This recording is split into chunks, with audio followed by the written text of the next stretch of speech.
Now let's look at the result number 4, which is known as the central limit theorem. I'm going to illustrate the meaningfulness of the central limit theorem in the above example. Let's say we started with a distribution that had a relative frequency histogram that looked like that. So this is x, and it could be, let's say, this is an exponential distribution, which other than mentioning it here, I won't expect you to know about. The point is that it's not normal, okay? But it does have a mean that we could calculate. The mean is 1, and the standard deviation is 1.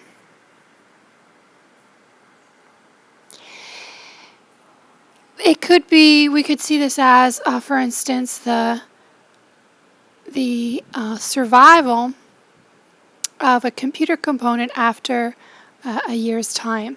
Okay, so average survival is 1 year, and then beyond that, it begins to expire.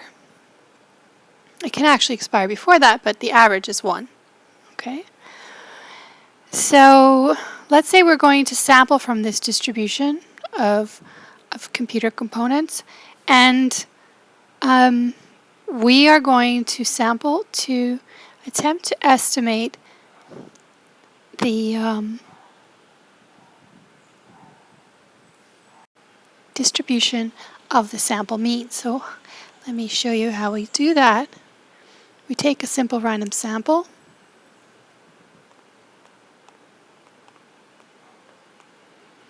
and we calculate the mean. Each time we have to set the sample size. So in our first example, let's say the sample size is 2. So I'm going to go in and draw 2 observations from this distribution. So you can imagine on an assembly line I pull 2 computer components and I watch them, or I use them over several years, and I record when they expire. And so the first one expires, let's say, turns out at 0.8 of a year. And the other one expires after 1 year. So the average of those is 0.9 of a year. Okay? Let's take another sample. Let's go in and get another pair. Let's say the first one expires after 0.9 of a month and the other one after 0.2. And averaging these together is 1.05. Let's take another pair, and so on and so on. So we take several pairs, actually all possible pairs, and calculate all possible sample means. And then with these sample means, I'm going to create a relative frequency histogram. And before I draw it, what do you think it'll look like? I'm going to depict it here. So this is the relative frequency histogram for the sample means. So you can imagine taking all these values and breaking them up into classes and making the bars and then smoothing out the bars. It may look something like that. Okay, so it's not too different from the original distribution, but it does seem to be changing. How would it change if n was equal to 10? So what is the sampling distribution of the sample means? What's it going to look like?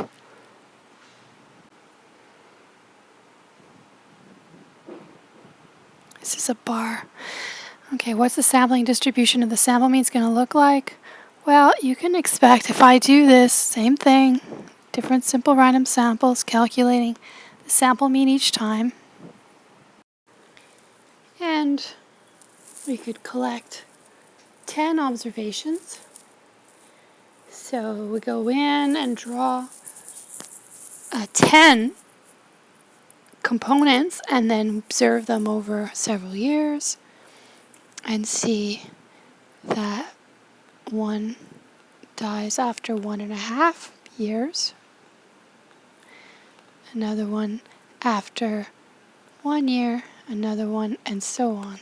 Okay, 10 times, and then calculate the sample mean. Say the sample mean was 1.3, and you repeat this, okay, etc. 10 times, calculate the sample mean. Okay, and what would you expect the relative frequency histogram to look like if you were to make the relative frequency histogram of the sample means? Well, in fact, this one begins to look more regular, more normal, okay? In fact, once you have 25 observations, you can expect that the distribution will look approximately normal with the same mean as before. However, the standard deviation will be smaller. The new standard deviation will be sigma over root n. I can write it either way, as sigma subscript x bar, or sigma over square root of n. What is that going to be? Well, in this case, it's 1 over 5, so it works out to be 0.2. And that is the result of the central limit theorem that's written.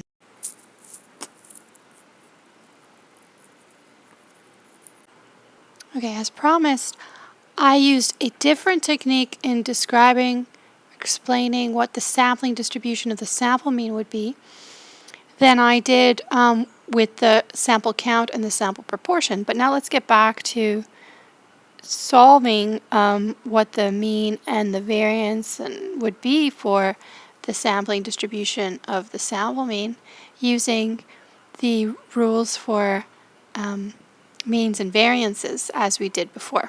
Okay, so here's the mean, where this is the sample mean, where it's created from summing the outcome of a variable that is normally distributed with a mean of mu and a standard deviation of sigma. So if I was to take the expected value of this, referring back to the rules, the n is just like a constant, so 1 over n can be pulled out of the expression, and then all I need is the expected value of a sum of random variables. Well, we know that that's just the sum of the expected value. Each of these has a mean of mu, according to the exercise, and so I have n mu's, and these n's cancel. It leaves me mu. So the expected value of the sample mean is mu. This is a proof of the unbiasedness of the sample mean. In other words, the mean of all possible sample means, the expected value is the mean, the true population mean itself. What about the variance?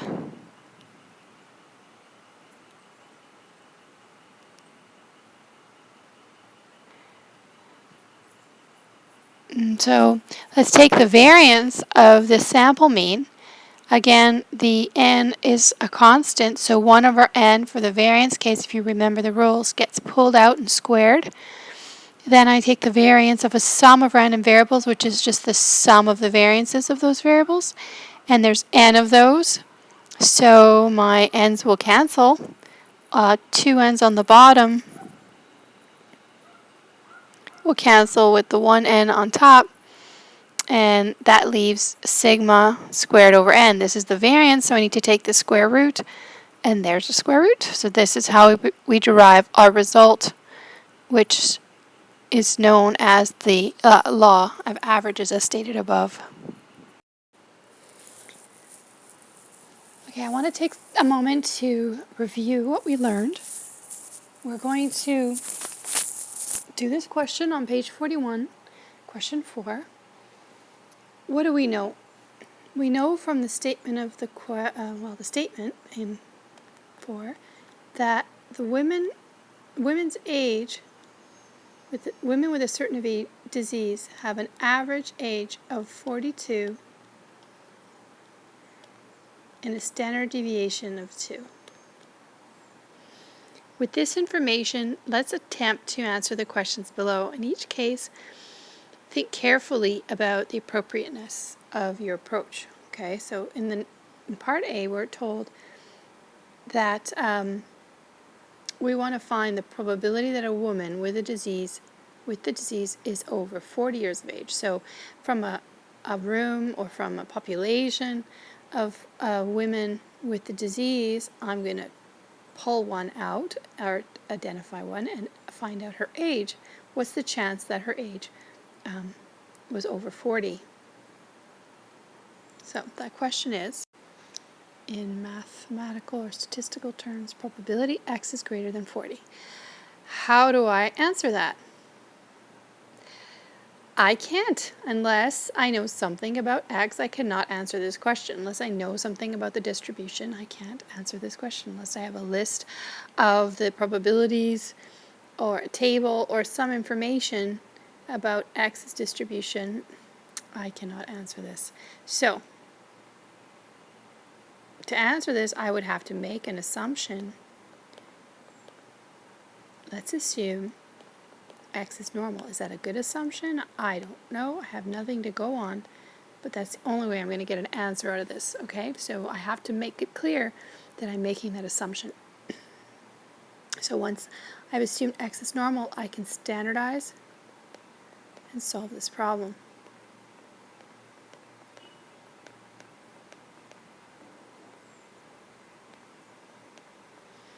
And that is what I'm going to have to solve. And when I do, I get the probability is 13% chance. And you can review why that is. I'll just write 84%. Okay? Next problem. Now we're going to take a sample. And from that sample, what's the probability that a woman with the disease is over 40? So this sample is drawn from a group of women or a population of women with the disease. Now I'm asking this question. So this is Unit 5 question, where this other one was a Unit 2 question.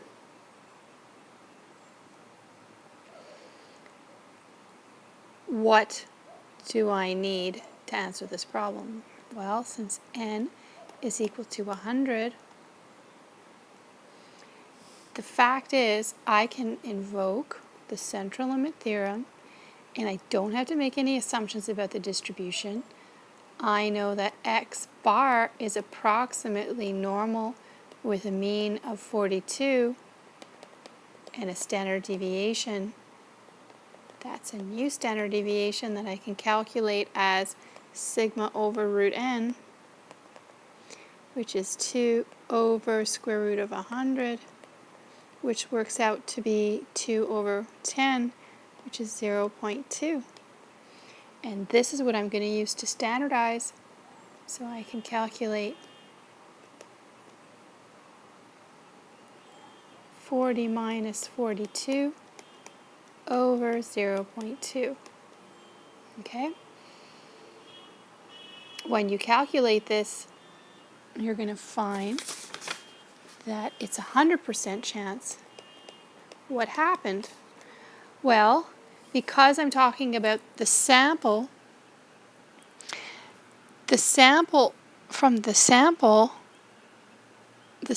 means are going to be less variable, closer together, smaller standard deviation. And so 42 which is the average, is much higher than 40 in terms of standard deviations away. So for sure, most women, almost like 100%, remember this is an approximation, you could say comfortably 100% will be over 40 years of age. The last thing I want to show you is about X bar charts, okay, control charts. And you saw an example of these when we saw the video, and in the Frito-Lay plant, the employee was sampling from the assembly line and recording on a chart something. Okay, so that's what we're going to learn about right now. What was she recording? She was recording the sample means of repeat sampling, okay, off of the assembly line. We're going to do that same thing, but we're going to talk right now about carbon steel bolts, okay? They're assigned a hardness rating, which follows a normal distribution with a mean of 85 and standard deviation 2.8. So this is what we know. We know that the bolts are normally distributed with a mean of 85 and a standard deviation of 2.8.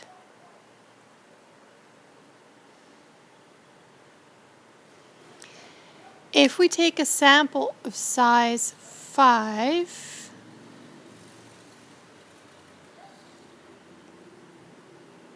what do we expect from the sample mean? Well, it should also be normally distributed with the same mean, but a standard deviation that's smaller. I would calculate it as sigma over square root of n. And following my rule that we hold 2 more decimal places than we began with, and 2.8 has 1 decimal place.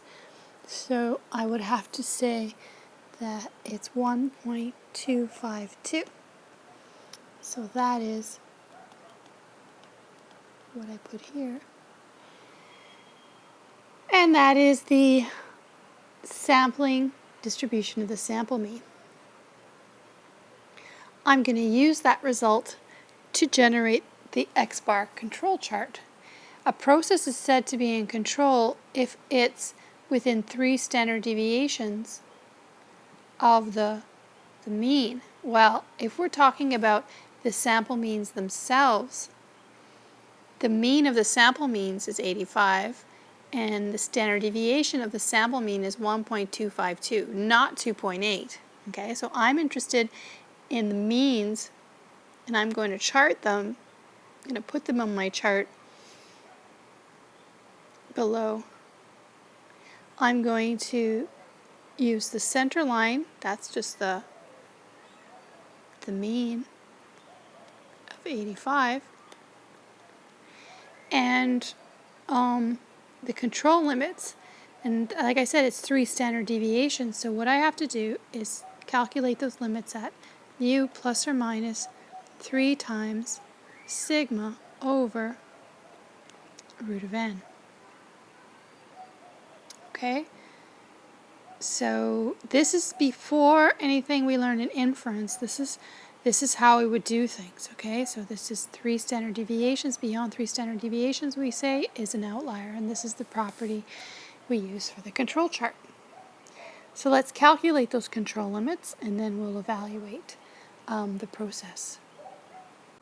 And here, this is what I've done. I've taken the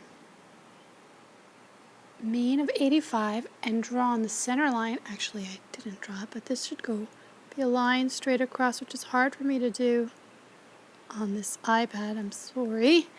And that should be a straight line. And then I've created the control limits up and down, above and below the center line, as mu plus 3 sigma over root n and mu minus 3 sigma over root n. 88.756 and 81.244, created by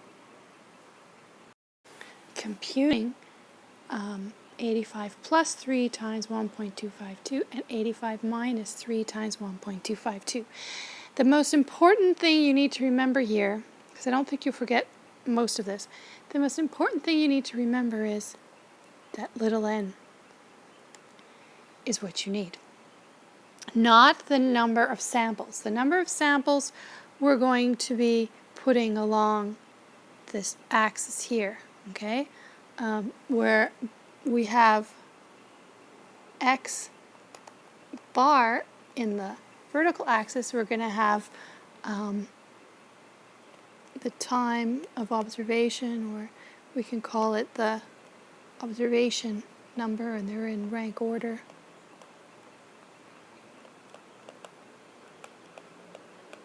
So observation number 1, observation number 2, number 3, and so on. And we're going to fill up the chart as we observe and calculate the different sample means. Okay? Observing the different sample means, here they all are, 15 of them. Do any of them fall outside of the limits? Is anything greater than 88.756 or less than 81.244? The only one that I see is this 14th observation. Otherwise, every other one is within limits. And it's just a visual tool to actually enter these results onto the chart. And so here I've entered all of the data. I enter them as dots, but you could enter them as X's as well. It just seemed easier using my pen for some reason. So I entered them as dots, but so here I've entered the results as dots. Usually I enter them as X's, but it just seemed easier with this pen to enter them as dots.